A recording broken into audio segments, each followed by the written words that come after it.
Esther. Chapter 6. On that night could not the king sleep, and he commanded to bring the book of records of the Chronicles, and they were read before the king. And it was found written, that Mordecai had told of Bigthana and Teresh, two of the king's chamberlains, the keepers of the door, who sought to lay hand on the king Ahasuerus. And the king said, What honor and dignity hath been done to Mordecai for this? Then said the king's servants that ministered unto him, There is nothing done for him. And the king said, Who is in the court?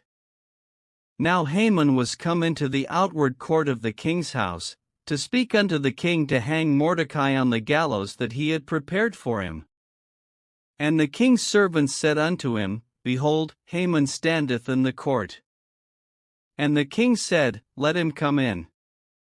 So Haman came in. And the king said unto him, What shall be done unto the man whom the king delighteth to honor? Now Haman thought in his heart, To whom would the king delight to do honor more than to myself? And Haman answered the king, For the man whom the king delighteth to honor. Let the royal apparel be brought which the king useth to wear, and the horse that the king rideth upon, and the crown royal which is set upon his head.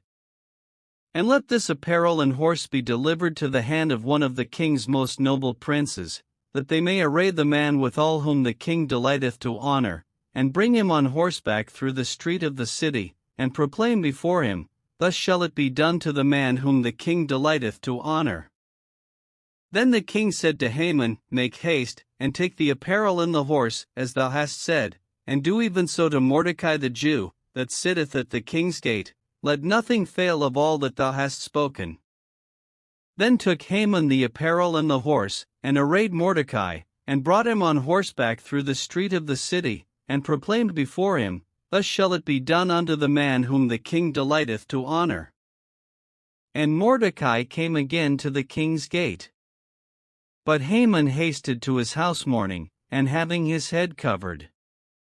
And Haman told Zeresh his wife and all his friends everything that had befallen him.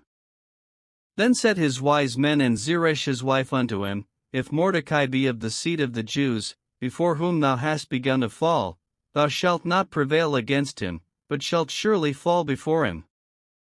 And while they were yet talking with him, came the king's chamberlains, and hasted to bring Haman unto the banquet that Esther had prepared.